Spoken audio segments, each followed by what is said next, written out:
दोस्तों, भगवान शिव के बारे में ऐसा कहा जाता है कि भगवान शिव त्रिलोक के आदि और अंत के देवता हैं, जिनके आगे दुनिया की सभी शक्तियाँ असफल हो जाती हैं। लेकिन क्या आपको मालूम है आखिर भगवान शिव का जन्म कैसे हुआ था? उनकी माता कौन थी और उनके पिता का क्या नाम था? उन्होंने किससे अपनी शिक्षा प्राप्त की थी और किस किस को शिक्षा का दान दिया था? अगर नहीं तो चलिए, क्योंकि इस वीडियो के माध्यम से हम आपके इन्हीं सभी सवालों का जवाब देने वाले हैं, इसलिए प्लीज इसे स्किप किए बिना एंड तक जरूर देखना। दोस्तों, आज सबसे पहले भगवान शिव के जन्म से जुड़ी पहली कहानी यानी शिव पुराण की एक लोकप्रिय कथा के बारे में बताने वाले हैं। शिव पुराण के अनुसार भगवान शिव को स्वयंभू माना जाता है, जिसका मतलब होता है कि भगवान शिव का जन्म स्वयं ही हुआ था। यानी कि इससे एक बात तो साफ हो जाती है कि ना ही भगवान शिव की कोई माता है और ना ही उनके कोई पिता हैं। इसी कारण से भगवान शिव पंच तत्वों से भी परे हैं, जिस कारण से इन्हें मृत्यु का भी कोई भय नहीं है और इनकी मृत्यु कभी नहीं हो सकती। पर अब बात करते हैं विष्णु पुराण में बताई गई भगवान शिव के जन्म से जुड़ी हुई एक और कहानी के बारे में। विष्णु पुराण में बताया गया है कि भगवान विष्णु के माथे से निकलने वाले तेज के कारण भगवान शिव की उत्पत्ति हुई थी और उनके नाभि से निकलते हुए तेज से कमल पर विराजमान ब्रह्मा जी का जन्म हुआ था। मगर दूसरी ओर भगवान विष्णु के जन्म के बारे में शिव पुराण में बताया गया है कि एक बार की बात है जब भगवान शिव अपने घुटने मल रहे थे और उनके घुटनों से निकलने वाले मैल से भगवान श्री विष्णु जी का जन्म हुआ था।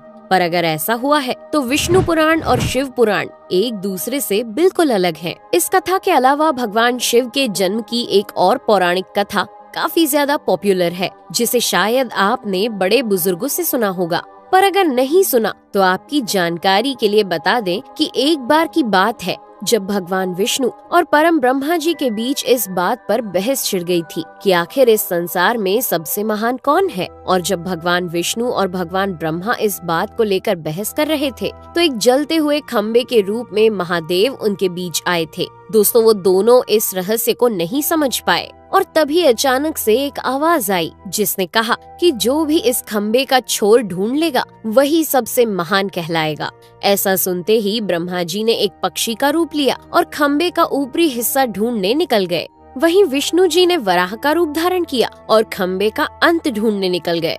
बहुत देर तक खोजने के बाद भी दोनों में से किसी को भी खम्बे का छोर नहीं मिला और दोनों हार मानकर वापस आ गए। जिसके बाद भगवान शिव अपने असली रूप में आए और फिर भगवान विष्णु और ब्रह्मा जी ने ये मान लिया कि महादेव ही सबसे महान और शक्तिशाली हैं। इनसे बड़ी शक्ति इस दुनिया में कोई नहीं है।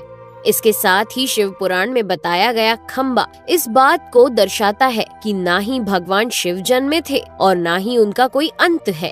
और एक कारण तो यही है कि भगवान शिव को स्वयंभू कहा जाता है, यानी भगवान शिव का अंत है ही नहीं, वे अमर हैं। अब हम बात करते हैं भगवान शिव से जुड़े एक ऐसे विषय के बारे में जो सबसे ज्यादा प्रसिद्ध है कि क्या भगवान ब्रह्मा भगवान शिव के पिता हैं?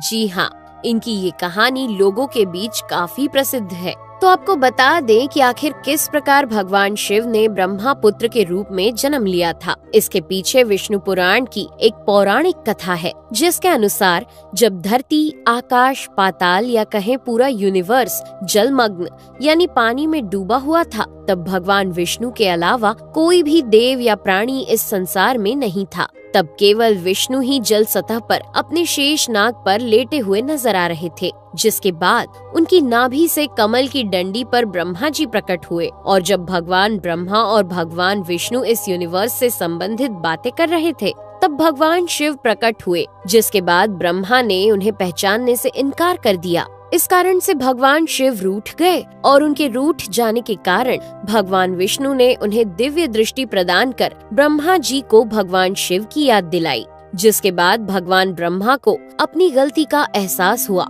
और शिव से क्षमा मांगते हुए उन्होंने उनसे अपने पुत्र रूप में पैदा होने का आशीर्वाद मांगा। जिस कारण से भगवान शिव ने भगवान ब्रह्मा की प्रार्थना को स्वीकार करते हुए उन्हें ये आशीर्वाद दे दिया। लेकिन इसके बाद जब भगवान ब्रह्मा ने इस सृष्टि की रचना शुरू की तो उन्हें एक बच्चे की जरूरत पड़ी और तब उन्हें भगवान शिव का आशीर्वाद ध्यान आया। जिसके लिए भगवान ब्रह्मा ने तपस्या की और बालक के रूप में भगवान शिव उनकी गोद में रोते हुए प्रकट हुए। आपको बता दें कि ये भगवान शिव का एकमात्र बाल रूप है। जब भगवान ब्रह्मा ने उनके रोने का कारण पूछा तो उन्होंने बताया कि उनका कोई नाम नहीं है। तब भगवान ब्रह्मा ने भगवान शिव का नाम रुद्र रख दिया, जिसका मतलब होता है रोने वाला। पर इसके बावजूद भी भगवान शिव चुप नहीं हुए, इसलिए ब्रह्मा ने उन्हें दूसरा नाम दिया। पर शिव को वो नाम भी पसंद नहीं आया और फिर भी वे चुप नहीं हुए। इस तरह शिव को चुप कराने के लिए भगवान ब्रह्मा ने भगवान शिव को 108 नाम दिए थे, जो रुद्र, शर्व, भाव, उग्र, भीम, पशुपति, ईशान और महादेव जैसे नाम थे। और शिव पुराण के अनुसार उनके ये नाम पृथ्वी पर लिखे गए थे। इसके बाद बात आती है श्रीमद् देवी महापुराण की। तो श्रीमद् देवी महापुराण में भगवान शिव की माता और पिता के बारे में बताया गया है। श्रीमद् देवी महापुराण के अनुसार देखा जाए तो एक बार जब भगवान नारद जी ने अपने पिता भगवान ब्रह्मा जी से पूछा कि इस सृष्टि का निर्माण किसने किया है, साथ ही भगवान विष्णु, भगवान शिव और आपके माता पिता कौन है, तब भगवान ब्रह्मा जी ने नारद जी को त्रिदेवों के जन्म के बारे में बताया। जो बताया वो वाकई चौंका देने वाली बात थी। दरअसल उन्होंने कहा कि देवी दुर्गा और शिव स्वरूप ब्रह्मा के योग से ब्रह्मा, विष्णु और महेश का जन्म हुआ था। यानी प्रकृति का रूप लिए माँ दुर्गा ही हम तीनों की माता है और ब्रह्मा यानी काल सदाशिव हमारे पिता है। इसके साथ ही श्रीमद् देवी महापुराण में भी भगवान विष्णु और भगवान ब्रह्मा के बीच हुए झगड़े की एक कहानी मिलती है, जिसके अनुसार एक बार श्री ब्रह्मा जी और विष्णु जी में झगड़ा हुआ और दोनों में बहस छिड़ी हुई थी। तब भगवान ब्रह्मा ने कहा कि सृष्टि को मैंने बनाया है और मैं ही प्रजापिता हूँ, जिसके जवाब में भगवान विष्णु जी ने कहा कि मैं आपका पिता हूँ, क्योंकि आप मेरी नाभि से निकले हुए कमल से पैदा हुए हैं। और धीरे धीरे कर ये बहस बढ़ती गई। दोस्तों, इसके बाद इन दोनों का झगड़ा सुनकर सदाशिव वहाँ पहुँचे और उन्होंने कहा कि पुत्रों, मैंने ही तुमको इस संसार को बनाने और इसे संभालने के केवल 2 काम दिए हैं। इसी प्रकार मैंने शंकर और रुद्र को संहार और तिरोगति के कार्य दिए हैं। इसके साथ ही उन्होंने कहा कि मेरे 5 मुख हैं। एक मुख से अकार, दूसरे मुख से उकार, तीसरे मुख से मुकार, चौथे मुख से बिंदु और 5वें मुख से नाद यानी कि शब्द प्रकट हुए हैं।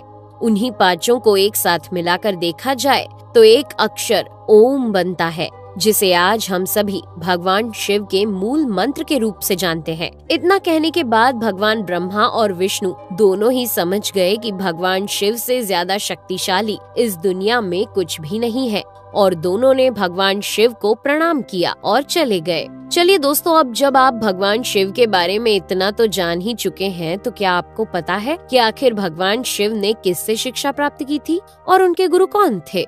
हम जानते हैं, शायद ही इसका जवाब आप में से किसी को पता होगा, पर जिन्हें नहीं पता उन्हें बता दें कि भगवान शिव स्वयं इस संसार के गुरु माने जाते हैं, जिन्होंने इस संसार में गुरु शिष्य की परंपरा की शुरुआत की थी। लेकिन अगर सवाल आता है कि आखिर भगवान शिव किसके गुरु थे, तो आपको जरूर जान लेना चाहिए कि हिंदू धर्म के ग्रंथ कहते हैं कि ब्रह्मा जी और शिव जी इस संसार के सबसे पहले गुरु हैं, जिन्होंने गुरु शिष्य के इस रिश्ते की शुरुआत की थी। जहां भगवान ब्रह्मा ने अपने मानस पुत्रों को शिक्षा प्रदान की थी, वहीं भगवान शिव ने अपना ज्ञान केवल अपने 60 शिष्यों को दिया था। यानी भगवान शिव 60 शिष्यों के गुरु थे और वे जिन शिष्यों के गुरु थे उन्हें आज के समय में सप्त ऋषियों का दर्जा दिया गया है। तो दोस्तों, ये थे भगवान शिव के जन्म से जुड़े हुए कुछ फैक्ट्स, जो आपको कैसे लगे हमें कमेंट करके जरूर बताइए। साथ ही अगर आपको वीडियो पसंद आया हो तो इसे लाइक और चैनल को सब्सक्राइब करना बिल्कुल ना भूलें। धन्यवाद।